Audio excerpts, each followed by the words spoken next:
cada produto que compramos ou serviço que contratamos está o nosso direito de escolha.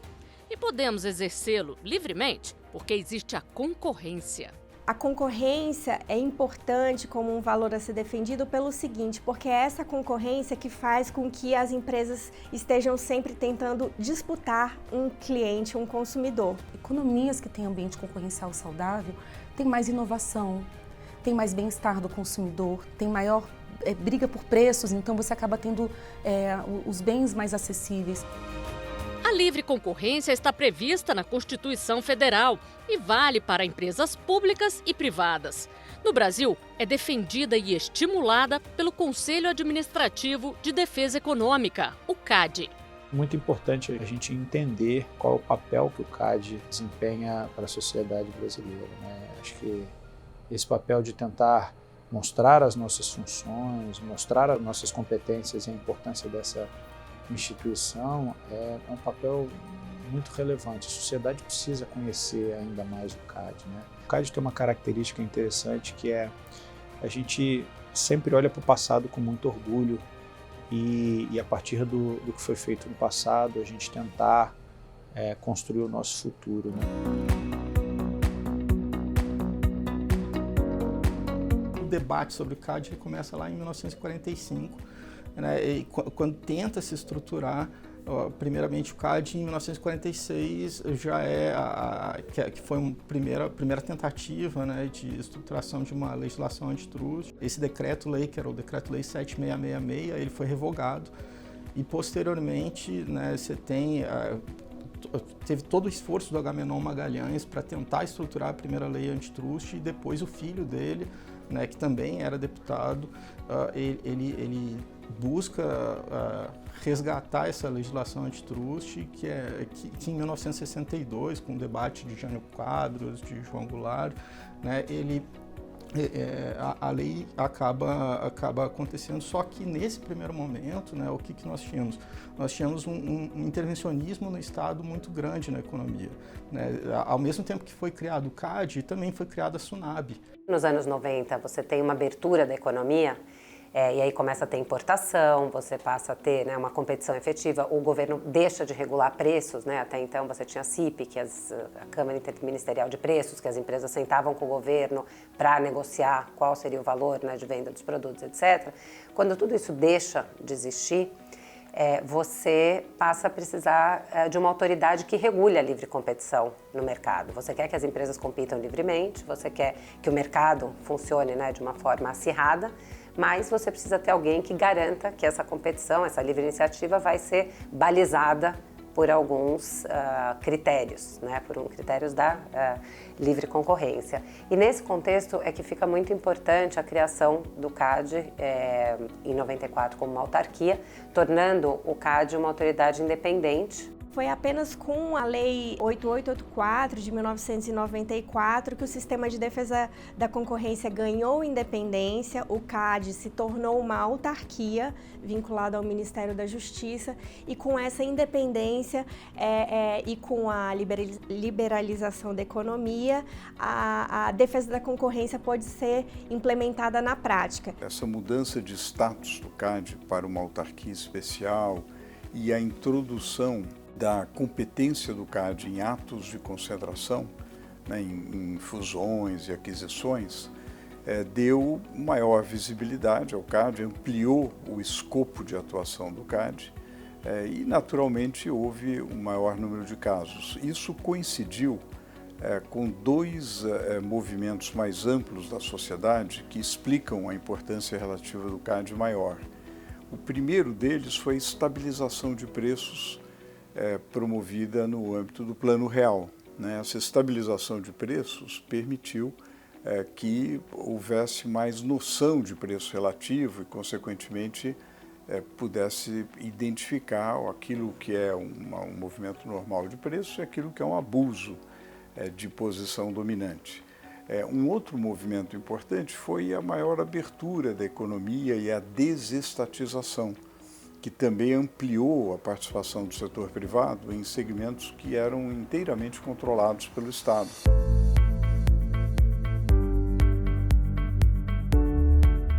Tivemos uma grande transformação institucional em 1994, quando o CAD passou a se tornar uma autarquia, uma autoridade antitruste de fato.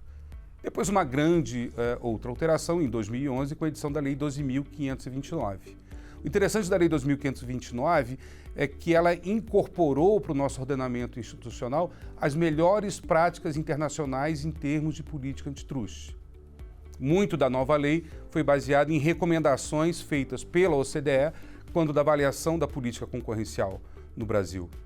A gente pode destacar, por exemplo, dentre as inovações da nova lei, a criação de uma nova estrutura institucional no CAD, onde se juntou atribuições que antes pertenciam ao antigo CAD, a Secretaria de Direito Econômico do Ministério da Justiça e a Secretaria de Acompanhamento Econômico do Ministério da Economia. E a lei, quando vem em 2011, né, que ela entra em vigor em 2012, já num contexto muito diferente, de um mercado realmente de economia aberta e muito competitivo, ele passa a ter uma atuação bastante mais efetiva, principalmente em tudo aquilo que tem a ver com as operações de aquisição e fusão, na medida em que os poderes do CAD se alteram a partir de 2012 e ele passa a ser mais eficiente, mais efetivo na análise desse tipo de atos. Todo o processo no CAD ele começa na Superintendência Geral, ele começa na forma de uma investigação, principalmente esses processos de infração, eles começam na forma de uma investigação que pode ou não se materializar numa espécie de denúncia, né, que se chama abertura de processo administrativo.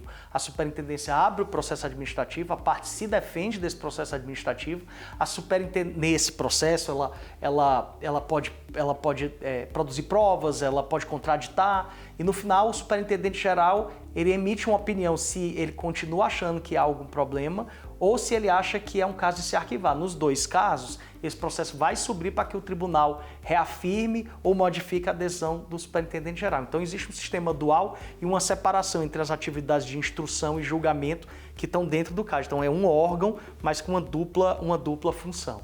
Essas duas áreas são áreas independentes, então tanto o superintendente geral como o tribunal são áreas independentes e essa independência é importante para que tenhamos uma atuação equilibrada da defesa da concorrência. Antes, né, da nova lei, essa estrutura era separada e agora estamos aqui juntos na mesma estrutura do sistema de defesa da concorrência. O CAD vira uma instituição com muita força, com bastante enforcement, no sentido de realmente tentar proteger a concorrência e cumprir a sua missão institucional, né? Que é muito importante para a economia brasileira. Essa autonomia é dada por um mandato. É importante que os conselheiros, o presidente, o superintendente-geral, o procurador-geral tenha a independência necessária para poder manifestar a sua opinião de maneira livre. E de maneira livre significa formar a sua convicção e decidir, evidentemente, que sempre pensando na finalidade pública e no interesse da instituição, decidir da melhor forma possível. A lei endereçou algumas questões importantes para a gente, por exemplo, cargos que viriam compor a estrutura organizacional do CAD, falou um pouco sobre a transição de pessoas dos órgãos que acabaram sendo extintos. Mas, veja, em 6 meses, fazer um planejamento de uma organização do nada, de fazer um novo organograma, de elaborar todas as normas infralegais, de treinar a equipe, de formatar novos fluxos de trabalho, ajustar sistemas de informação. E mais, quando você faz uma fusão, são culturas diferentes. Na época, o Ministério da Fazenda, o Ministério da Justiça e o CAD.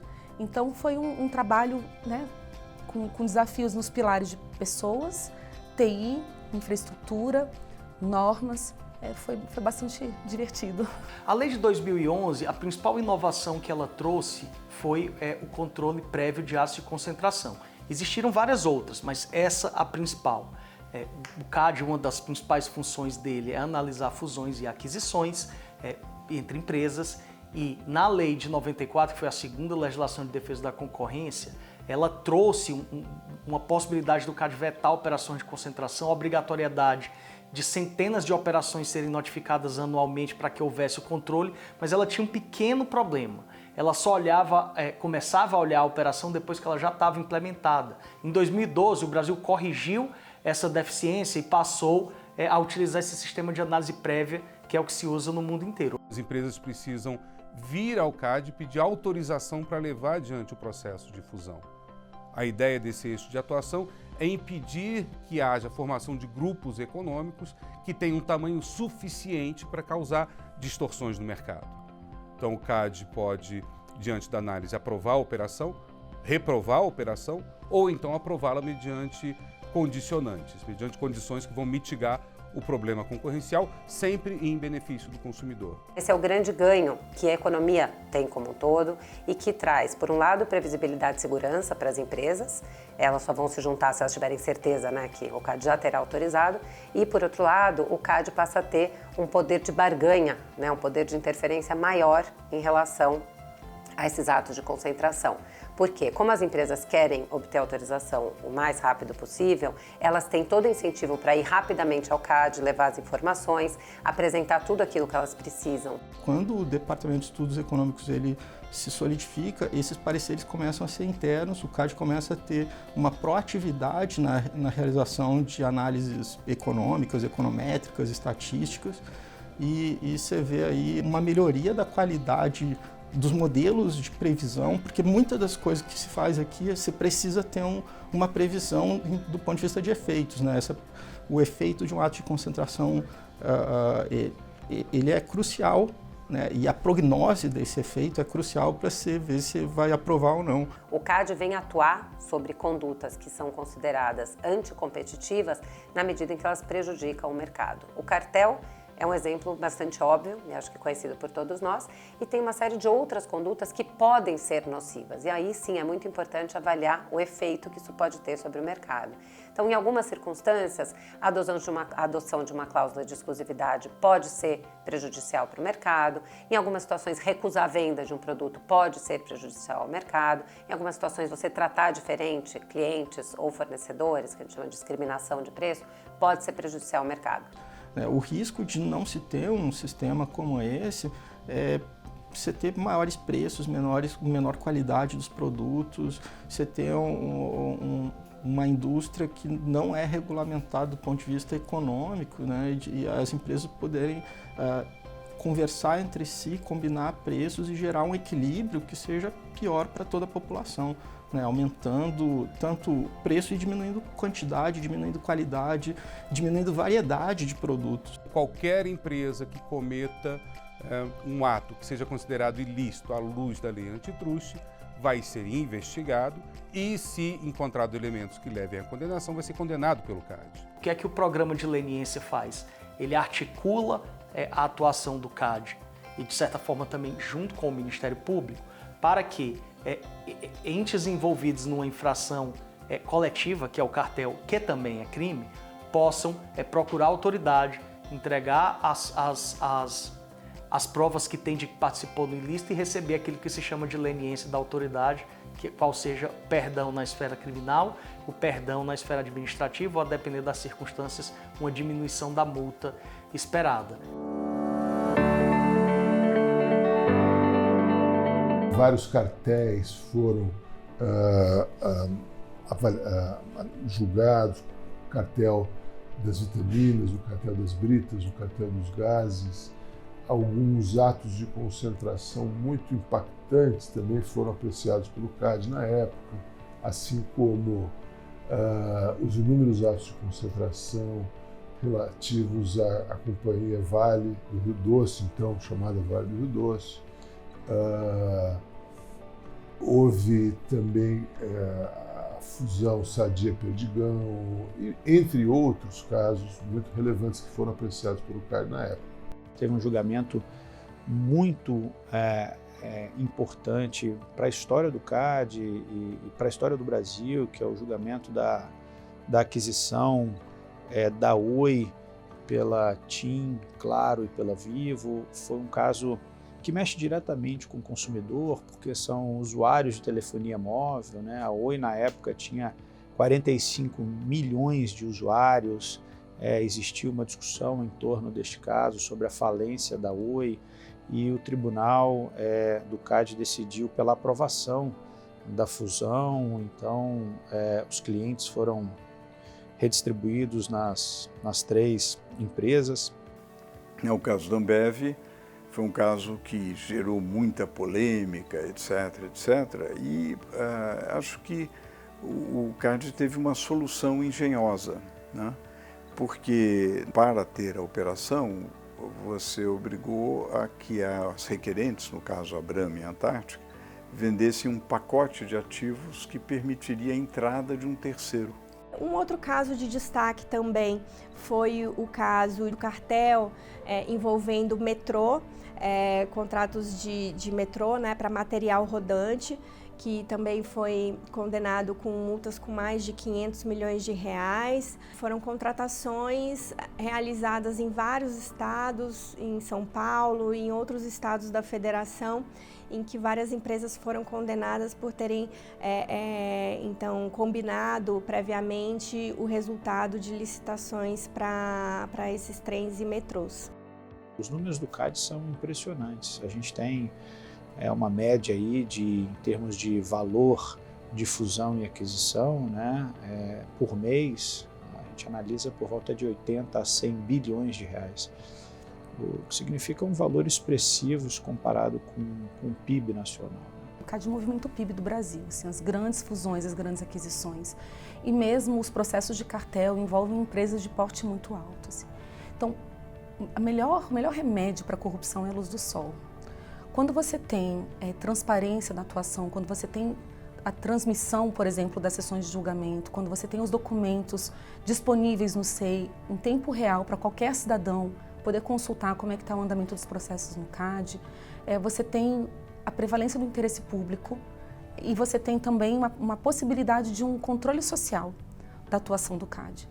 Isso é não só importante para manter a integridade da atuação do Conselho, mas também para envolver a sociedade nas decisões que são tão importantes que são tomadas lá. O maior e melhor fiscal do ato administrativo e dos agentes públicos é a população de uma maneira geral, né? Então é um desafio para o CAD se transformar numa instituição cada vez mais transparente e que dê essa possibilidade para a população fazer essa fiscalização. A gente expressa todas as nossas razões e o que formou a nossa convicção para decidir para um lado ou para o outro, mas evidentemente preservando aquelas questões restritas e que podem ser algum tipo de informação sensível e afetar a concorrência. Então é muito interessante isso, porque eu acho que é a única instituição, a única autoridade antitruste no mundo que tem a sua sessão transmitida ao vivo e online para quem quiser assistir.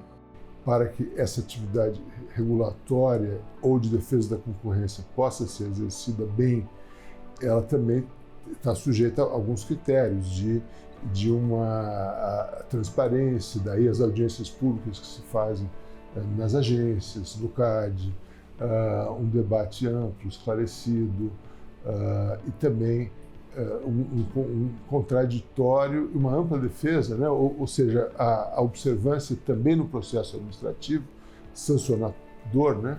Quando for o caso, do devido processo legal, no duplo sentido.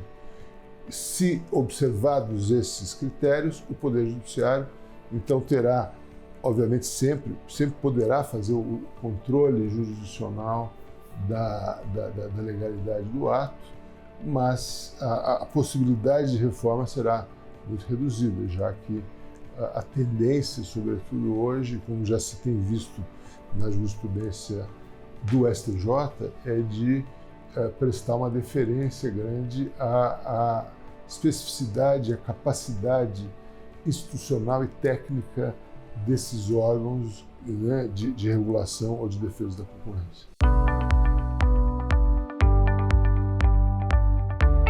Ao longo desses 60 anos, eu percebo uma evolução constante em nossa atuação, uma evolução constante no nosso grau de institucionalização. E é importantíssimo destacar que essa evolução é devida aos colaboradores que passaram pelo CAD ao longo desses 60 anos e os colaboradores que estão aqui conosco. Quando dizemos que o CAD é um órgão de excelência, o que queremos dizer é que as pessoas que aqui estão são pessoas que fazem do CAD um órgão de excelência. E isso foi a marca do nosso sucesso ao longo desses 60 anos e certeza que vai ser a razão do nosso sucesso pelos próximos 60 anos. É um exemplo, né, de como uma participação mais igualitária de homens e mulheres pode trazer, então, um resultado mais efetivo para a defesa da concorrência. Eu sempre tive ótimos exemplos de lideranças femininas na minha trajetória no sistema de defesa da concorrência, como secretárias de Direito Econômico, como diretoras do Departamento de Defesa Econômica e também aqui no CAD. Então, você ter esses exemplos de liderança certamente dão essa maior segurança e tranquilidade para que a gente veja que aqui realmente há esse espaço para que pessoas competentes possam desempenhar suas funções e em posição de igualdade. Você tem também aí uma política de qualificação das pessoas, uma política interna do CAD, né, de melhoria sempre dessa cultura organizacional que eu acho que permite aí o CAD conseguir esse lugar, tanto e sendo aí também, né, uma entidade pública aí dentro dessa lista, né, dos melhores locais aí para trabalhar. Terceiro ano consecutivo recebeu o prêmio dos lugares incríveis para trabalhar, né?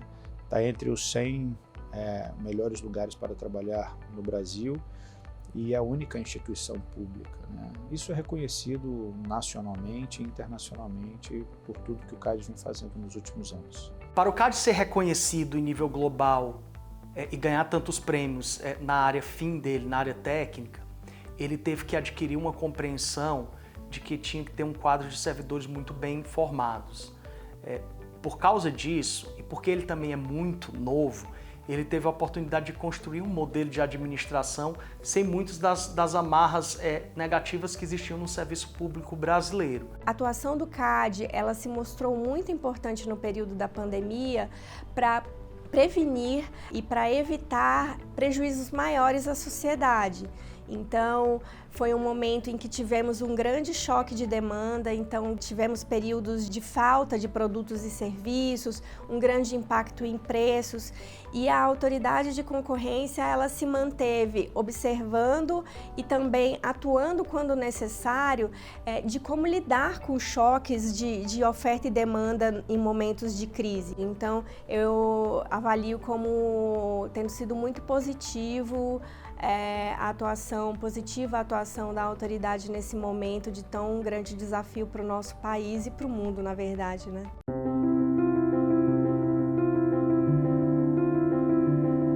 De 2014 para 2015, a gente implementou o SEI. Naquela época, o sonho de ter processo eletrônico já existia há 6 anos. E o CAD inicialmente tinha apostado numa solução interna. Então tinha um sabor de fracasso, de tentar fazer uma mudança do processo eletrônico, facilitar a vida do cidadão, das empresas que precisavam do CAD. Então, quando a gente prospectou uma solução, o SEI ainda não era adotado no governo federal. Ele havia sido selecionado, mas não havia sido implementado em nenhuma organização. Então, a gente implementou o SEI no CAD, se propondo a ser piloto para todo o governo federal. Então, o projeto foi não só documentado, mas todas as lições aprendidas, os acertos e os erros foram compartilhados com os nossos pares na esplanada. O Projeto Cérebro é uma ferramenta por excelência destinada à identificação de possibilidades de cartéis, indícios de cartéis em licitações públicas. Boa parte das bases de dados que nós dispomos são bases de dados de licitações públicas. Então a ferramenta, o Cérebro, permite que sejam analisadas essas bases e a partir de uma série de indicadores que foram desenvolvidos por nós, a gente consegue ter indícios da prática de cartel em uma determinada licitação. O PINCAD é o programa de intercâmbio do CAD. Então, é um momento muito importante para que aqueles estudantes, seja de graduação, seja de pós-graduação e por vezes até internacionais, já tivemos PINCADs para pessoas de outros países, para que eles vivam durante um período de cerca de um mês a realidade da autoridade de concorrência e também tragam as suas experiências locais, as suas experiências de outros países, de como funcionam também as autoridades e as dificuldades dos seus estados, para que a gente também juntos possamos aprender.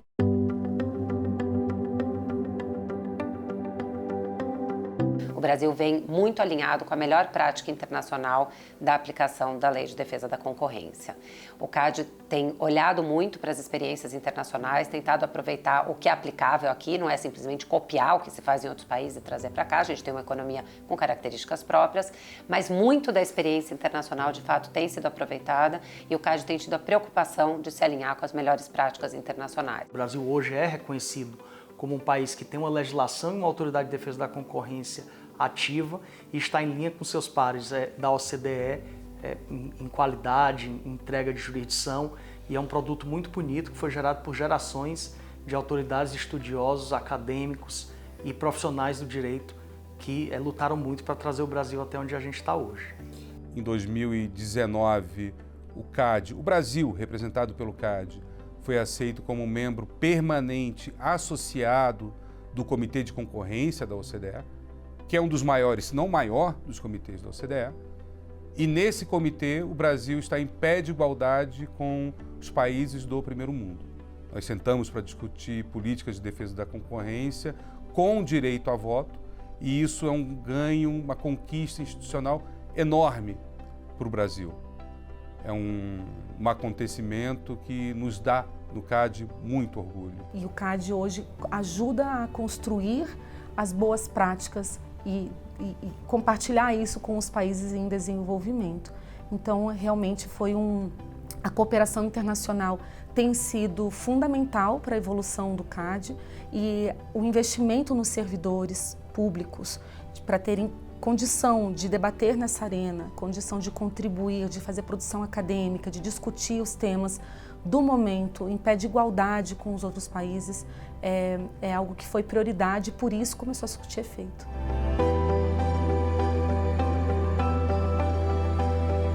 A gente tem os desafios da economia digital, a gente tem desafios de mudança de entendimento do próprio objetivo do direito concorrencial, a gente tem uma dinâmica nova na geopolítica econômica mundial. Isso faz com que análises tradicionais que eram feitas no direito antitruste passam a ser contestadas e muitas ferramentas que a gente utilizava para definir determinados casos passam a ser contestadas e, portanto, adaptadas para uma nova realidade. Com a emergência da economia digital, enorme concentração das empresas da área digital, esse paradigma vem sendo posto em xeque. Então, óbvio que a Autoridade Brasileira de Defesa da Concorrência também deverá se afinar a esses debates contemporâneos que são realizados na Europa e nos Estados Unidos e em outras partes do mundo também, para que possa, enfim, se atualizar. Obviamente, a isenção política e a continuidade da agenda internacional muito rica, sempre voltada a uma comparação saudável com as melhores autoridades do mundo, para que as melhores práticas continuem a ser adotadas pelo CAD. É muito importante a gente tentar achar um balanço e qual é o equilíbrio que a autoridade antitruste deve ter dentro desse cenário. O mais importante de tudo isso é saber que nós não chegamos aqui à toa e que o CAD foi construído sob base sólida e, portanto, o futuro que nos espera é realmente um futuro promissor, e eu tenho certeza que não só o CAD, mas o Brasil deve conseguir alcançar todos os seus objetivos e se desenvolver cada vez mais.